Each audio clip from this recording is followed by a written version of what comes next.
All right, ladies and gentlemen, I am very fortunate to be allowed by God, gifted by God. Some people say, Carl, you're gifted. I'm like, gifted at what? I mean, is it a gift? I guess it's a gift. Somebody gave it to me, and I better use it. The ability to hopefully communicate. That's what I think is one of the most important things we have to do on this planet. And if you missed that first interview with Menno here, you missed a lot, because he talked about the important things in life. And we're going to go and talk about that quite a bit more right here on the Your Little Castle. So stay tuned, everybody.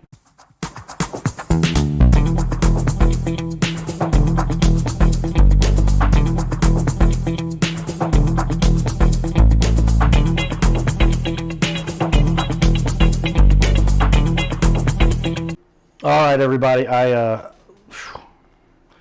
Remember, everybody, get my pen out here. With great power comes great responsibility. It's a line from a movie. I think I heard it in Spider-Man. Yeah. First time. I don't know if that was the only time, but if that was the first time in the history of the world. But I heard it in that movie.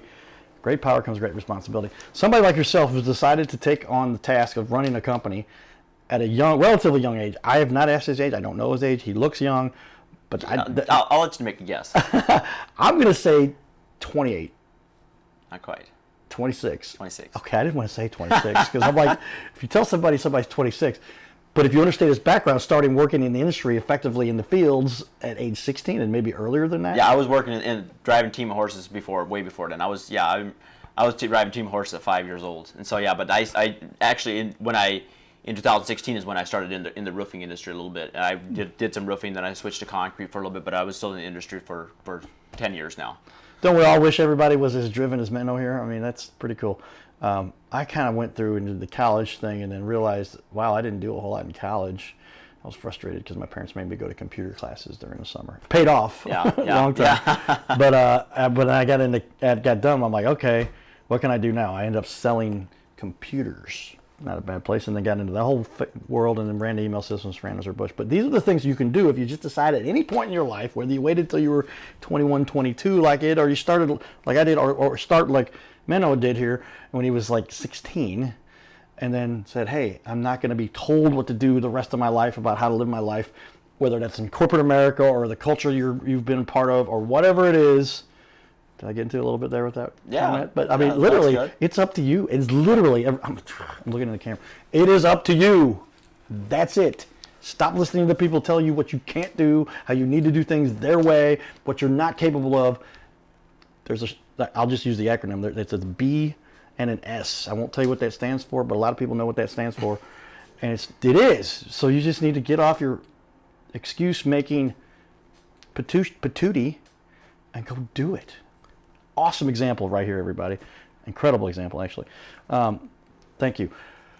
We were talking about having a quick first show. We alluded to it. We said we're going to talk about second show because we got in here. But I'm going to go another quick shout out. The Vault Report.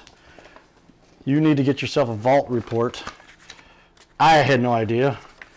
Great, beautiful information here. This is, my buddy is the #1 distributor for these guys. He's a sponsor of our show here. That's him. That is my good friend Curtis Harlan and his wife Carrie. We just spent the weekend in Orlando at their convention for precious metals. These things are amazing. They go up in value sometimes 10 times. Check them out, everybody. You should research this. But if you want to get more information, I am going to pull it up quickly to show everybody right here. Go to Gold Cowboy, goldcowboy.com, and get some more information, because if you are lagging with this kind of information, you are lagging in general in life with some way to invest in your future. You've got to find some way. You can only work so many hours. So with your extra money that you make, you put it somewhere that appreciates. Gold has outperformed the S&P since 2010, according to reports. Look at, I found a report pulled from NASDAQ, 2010, 13.6%. That's off the charts. Why do these investment guys not recommend gold? Because they don't make the commissions off of it. They make other places. I can get into a whole discussion with some people if you'd like to. I went through that. I took the test actually at one point. Wow. Then I figured out that was not what I wanted to do. The whole 2008 mortgage crisis happened, and that was part of the whole financial platform. And so when you couldn't do mortgages anymore through the company that we were working through, because that was affiliated with Citi, I'll just say Citi, big bank. It's all documented. I'm not hiding anything, but it's just like, should I talk about that? There was a history. They ended up selling off the company. Now they're still doing it independently. Great company. I learned a lot. But learn about gold. It is worth it. Menno Yep. Schwartz. It's great to learn from young men and women on our planet that have figured out how to be a success. So that's why we asked him if he would drive down from Kirksville for us to talk about it. Cost analysis. Why should somebody do this the right way? There's a lot of ways that things can get built. And very often we don't find out how they cut corners until afterwards. Yeah. And they go, there's a problem. Well, why is there a problem? Because they didn't put this, they didn't do that, they cut this, they didn't import.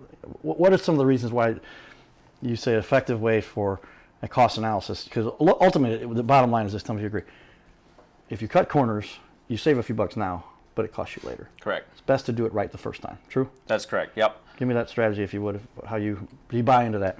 Well, anybody can go to Home Depot, Menards, Lowe's, anywhere like that, and they can buy a bucket of roof coating and they can go put it up on the roof. But what they did not buy is a system and a service. So when we go out there and we install these roofs, they buy a system because we install it with a system. It's not just a one pass coating; it's a washing. A lot of people don't wash their roofs if they do it, by themselves. It's got to be clean, right? Primed. Treat the problem areas, treat the fasteners, the seams, whatever it is, and then the white top coat. And it's a long-term solution. It comes with a 20-year warranty, and the service. So if there's a problem, who are they going to call? If they do it themselves, they're going to call themselves. Oh crap! What did I do wrong here? If we do it, and if there's a problem, trust me, we're human. But sometimes we make mistakes. 99% of the time we're fine. But if we make a mistake, we're back out there to take care of it. And that's something that we pride ourselves in. If we do even just a repair job and we tell people we cannot give you a warranty because we're only doing this specific area or we're only touching up these specific spots, we're not giving you a warranty. We're not going to guarantee this for 20 years. This is a get-me-by solution. But if you have a problem, we're going to be back out ASAP. And we take pride in ourselves in that. Yeah, I mean, most of the money made these days is because they just knew you did it right and they call you back, right? Yeah. It's better to get a repeat customer than I have to get a new customer. Correct. And so why do people slack and cut corners? We hear about these issues all the time. They're not as high a percentage as people may think because, boy, if everybody operated that way, all the buildings would be collapsing. But we do get those horror stories where somebody just literally like, I can do that. I got a truck. I got a ladder. They call them chucking a truck, right? Yeah. And the warranty is as good. You've heard this one on my show before. Your warranty is as good as they call it the tail light warranty. Yeah. You can see your warranty is as good as you can see their tail lights. And once the tail lights are out of the view, warranty's over. You better figure out how you're going to get that done. Yeah. Not a good method. You like to do things right. Explain that a little bit, why that the do-it-yourselfers or just things should be done professionally. It may cost a little more now, but long term it actually saves you money. Right. True? Yeah, that is exactly right. So sometimes, another thing to think about is the energy savings cost. A lot of our systems are white and they're reflective, 85% reflective. We did a roof just down here in Union. Where's Union at? I'm not sure where. Anyway, so I'll give a quick directions. Union is straight down Highway 270, and then you're going to go past Farty. We say Farty, 40, and then you're going to go a little bit further south, about 5 exits, and then you're going to go Highway Farty Far, and you go out to Highway Farty 44, and you go west about 12 miles, right past Six Flags, everybody, and then you're in Union. So yeah, somebody that's only been there once, if it's a big job, you work down there for a couple of weeks or whatever, you may not remember where it's at. But yeah, it's part of the St. Louis extended area. Right. So you know St. Louis pretty well, but as you get out there, but yeah. So anyways, we did a roof for him 2 years ago, and we did the roof project in May, and by December of that year, he saved 19% in energy cost, just by turning the roof white to gray, from gray to white. Write that 19%. He's given numbers here, everybody. You know what 19% is? Let's round it up to 20. Mm-hmm. What's 10% of 100? 10. What's 20%? 20. You're saving people almost 20%. That's insane. Why? Because the coating was the difference. Correct. So basically, the roof was a gray aluminum, or a gray metal, basically what it was, a standing seam metal roof. We turned that roof from gray to white. And with our top coat, there's a dioxide in it that is 85% reflective. So it reflects the sun's UV rays, and it actually keeps the building cool. We have this coating on our office. We don't barely have to run AC in the summertime. It stays nice and cool in there.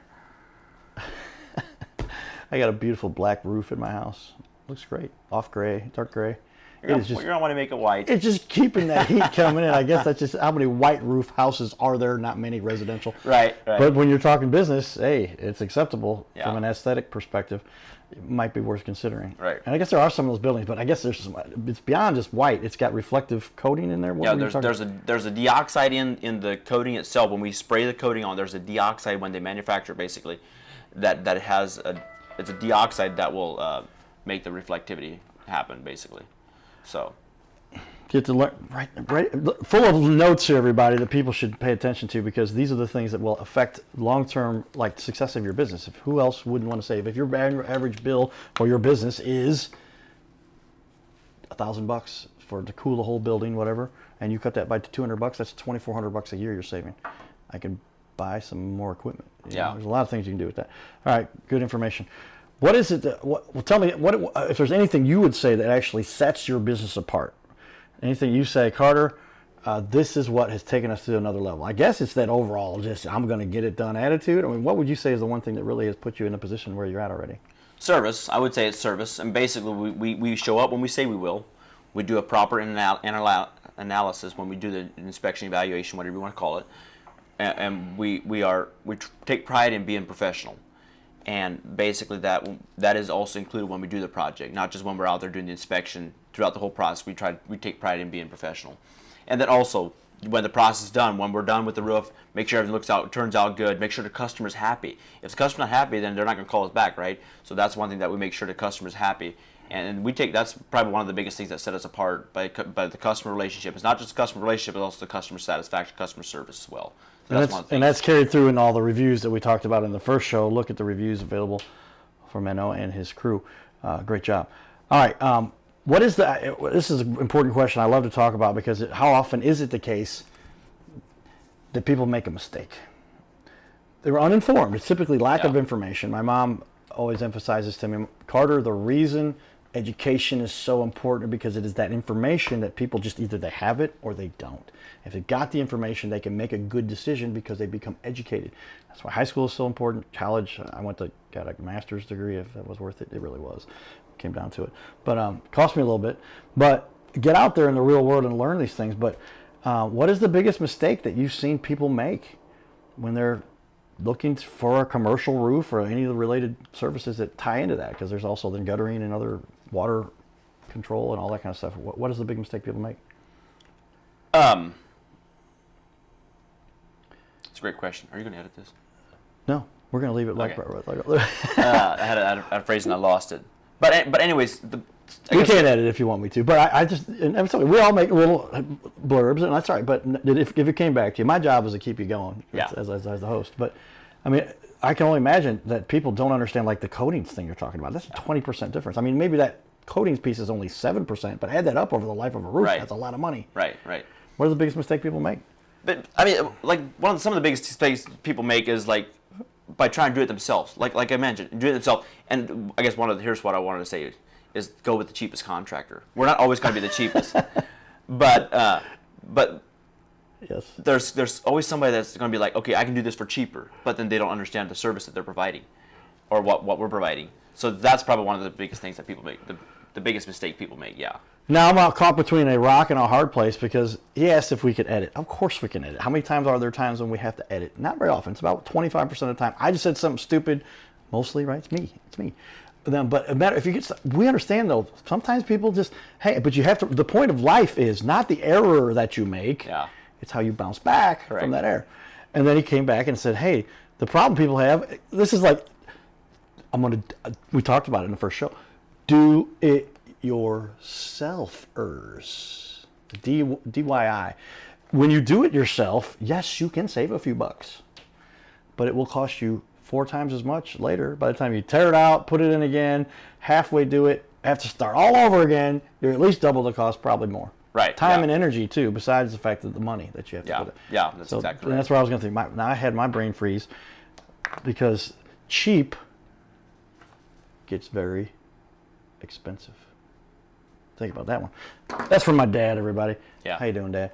All right, so do not try to do these kinds of tasks on your own, but also you were saying don't always take the cheapest bid. Obviously, the person who's doing it for the lowest price, there's a reason. Now, a lot of people are confused in the technology world. Oh, he must have some whimsical way to do things. I say watch out for those guys too. There are more efficient ways to do things. That's no doubt technology. If you understand how to run a TV show and 5 cameras all with one switcher, like I got it right here, everybody, I can control the whole show. A lot of people don't know how to do that stuff. Big production companies that don't know how to do it, television stations that don't do it that way. That's why we can cut costs. But ultimately, what's the product look like and how do you prove that? Well, then when you've got a roof that looks like this versus that, you can see that. Great work you can see on his website too, that you can look at some of those results. Focus on commercial you talked about. Still do a lot of residential. I want to talk about a little bit, if you have a minute here. Give me a time where you knew there was a customer or client that was in a tough situation and you had to come through for them. They had been maybe left hanging out on a limb, if you will, or maybe just weren't told the whole story and somebody came in and, hey, I can do that for you here. I got my Chuck in a truck. Hey, all you guys named Chuck, I'm not specifically talking about you, okay? I got a couple good friends named Chuck. But they got Chuck in a truck. He was going to fix the roof for the commercial business. Tell me a time when you've helped somebody where it was a difficult situation, all of a sudden you're like, and they go, oh, and you felt good about what you got to do. Yeah. So a perfect example is a building that we had tried to get in with this company before. It was not a big building, but it was a company that we had tried to get in before. They did not like. They were like, we got somebody we got taken care of. A couple years later, I found out they needed our service and they needed it quick. They hired the cheapest guy. They did. They hired the cheapest guy. He went and put some silicone on the roof. It was an EPDM roof on that. Put some silicone on the roof. There was 5 drains along one side. And he plugged these drains up because he said they're leaking. So he plugged all the drains up. All the water sloped there. And he drilled 1/2-inch holes through the brick parapet wall, trying to get water to drain off. Didn't work. So they were in a pinch. They had a pool on the roof. And they needed something. That can way too much weight. Fall, the roof can cave Pretty in. much, yeah. Holy they needed something quick, and we were there within 5 days. Had to cut the drains back out. Had them waterproof. We had to do the roof. We had to replace the roof then, but we got them waterproof within 5 days. And that was during the process of being very busy with other projects and stuff going on. But that was probably one of the favorite. They hired the cheapest guy, and then he's messed up so bad they didn't want nothing to do with anybody else. And they have a review. If you look, they got a review for us. That's what we're talking about, everybody. Do those things to help people. I'm sorry for the gentleman who made the mistake of trying to do things cheaply and convince their consumer. Boy, I deal with that all the time in our world. Hey, I got this little website. It does this magical stuff, and poof, you're going to be ranked on #1 for Google. Here we go again. But get somebody who knows what they're talking about and make sure that you're working with the people that are going to make sure this gets done right. I feel bad for that young man. He probably is trying to pay his bills too. I don't know. I think it was like just a handyman type of guy, older gentleman. That it was just, I think it was just more of a friend maybe. But yeah. They didn't want nothing. And they understood. I'm like, gosh, I hope they didn't sue the guy based on whatever. But hey, we're in the real world here. You never know. Do what's right. Do it right the first time. Become educated. I jokingly say become edumacated. Okay. But there's this new thing called YouTube. I had a question from somebody the other day. I won't name specifics. They're like, how do I send a request for a Venmo? Because I owed somebody a few bucks for work. And I'm like,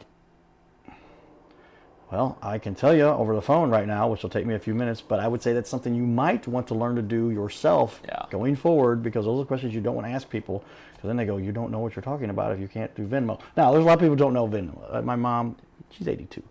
But literally, like, figure these little things out. The information is out there. I give speeches, everybody. If you'd like to invite me to come speak, I go to places. I get paid to do this very nicely.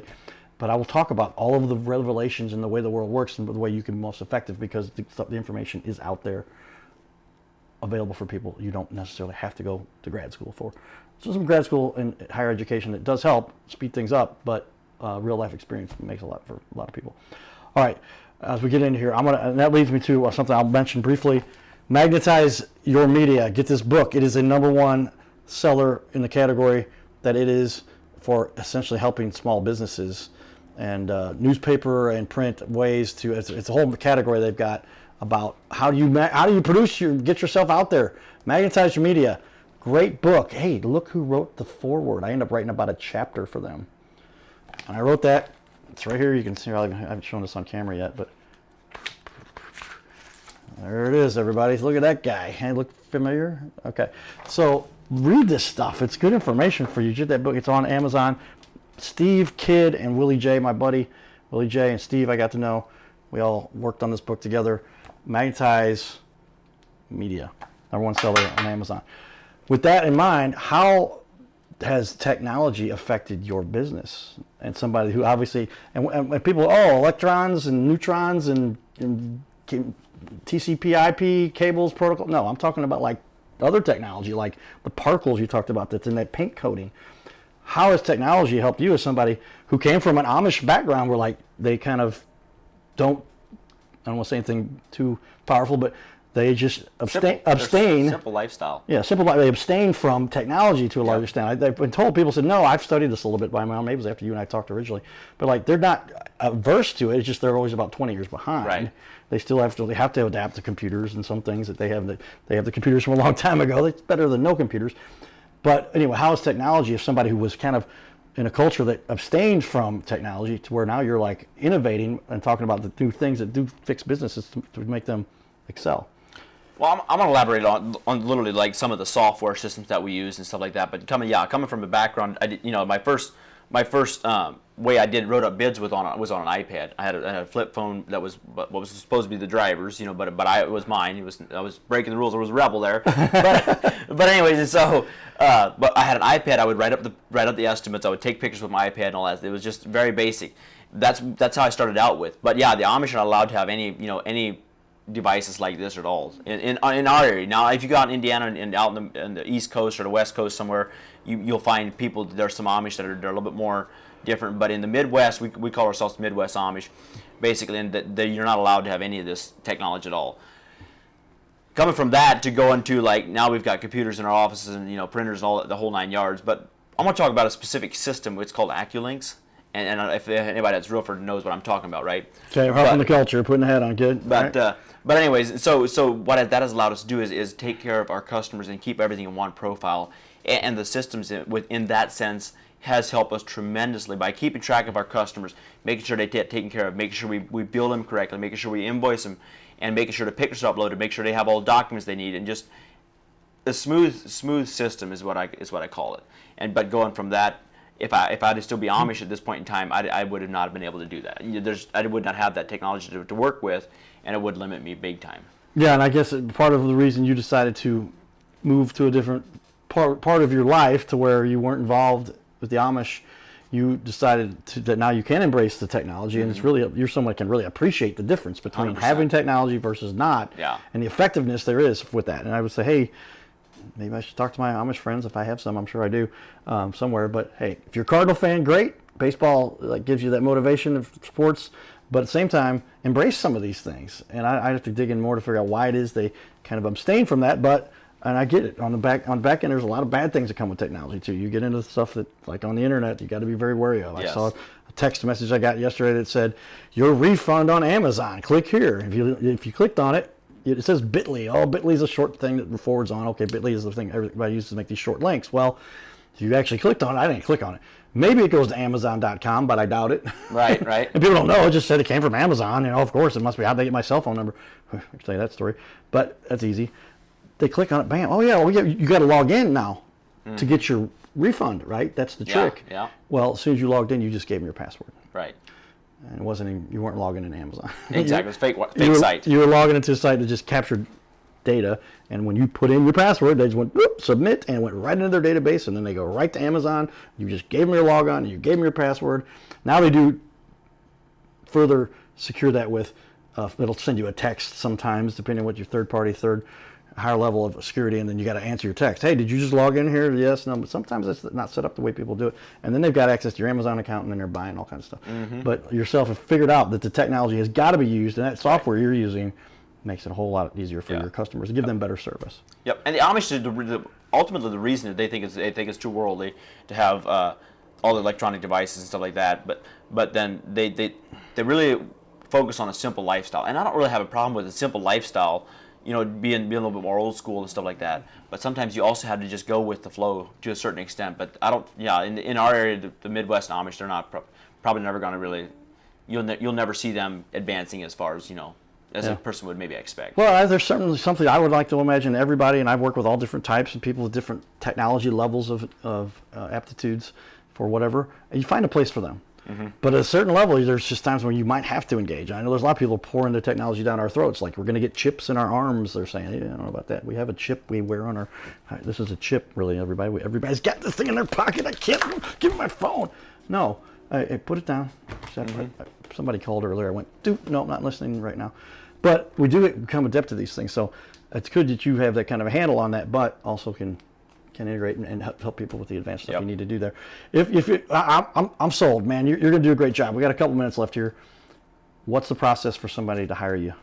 So they'll find us on our website. They'll fill a contact form. There are phone numbers everywhere. You can give us a call.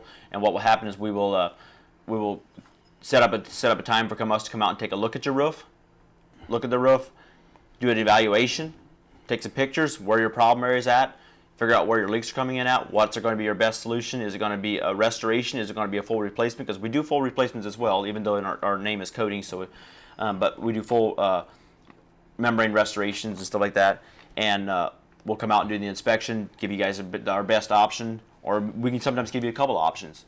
And then that's going to be the starting process of how that's going to work. Give us a call, contact us, email, whatever works best for you. Good. Well, it makes it a simple process. As a matter of then, if they fill out that form, which I just had on the wall, you were talking there, but you can still hear you. Technology, everybody. You can see on the screen. Fill that form out. They go into a system then. That system then starts the automation processes to say, hey, we got somebody we got to talk to. Let's go out and do what we do. Great service, communicate well, show up, evaluate, give them a bid, decide if they want it, and then finish the project. Right. And communicate all the time during that process to make sure they understand this is why we're doing this. This is the things that are going on. Oh, can you amend this? Can you change that? All of those things you handle, and the software helps you with all that. Yep, it does. In particular. Yep. Very good. All right. If you could tell me a challenge, and I guess we kind of covered that. We're finishing up here. I do have another minute and a half left, but a challenge you had to overcome, and I guess probably pretty apparent, but maybe you talk about something else, because again, it's not that there's anything. I think we're all just children of God, like literally, like we're all just under the same entity, whatever you want to call it, and we all just see it differently. Have been raised differently based on what people told them, who told them, who told them, and it turns into a generational thing and a cultural thing. But ultimately, I guess I'm leading then. What would you say is a challenge you've had to overcome in your life or your business that has helped you make you stronger, get you to be where you're at and so successful at the young age you are now? Well, I would say, and I touched on this a little bit earlier, people didn't believe in me. And so that's something that I had to figure out. I had to believe in myself. My belief in myself was a lot bigger than some people close to me. Some people that I was really good friends with were saying, hey, this is not going to work, Menno. Menno, this is not going to work. And I'm like, man, that hurt my feelings. How, but that was my motivation. That was probably one of my biggest challenges. People said, you can't do it. You can't do it. They just try to stop me. And there's a quote by Henry Ford. Whether you say you can't or whether you say you can, you're correct. That's one of my favorites. If you think you can, if you think you can't, you are correct. And I by now, I have never said this on air. We're about finishing up, but if you ever want to motivate somebody, maybe you'll do this intentionally. I don't know if this is on purpose because it's kind of a negative way to go, but it works. Tell somebody what they can't do and then see how they respond. John Travolta's high school acting coach told him he'd never be famous. Look at John Travolta. Yeah. There you go, ladies and gentlemen. Never give up. Keep plugging. You can change the world too. This is the Your Little Castle Show. Giddy up.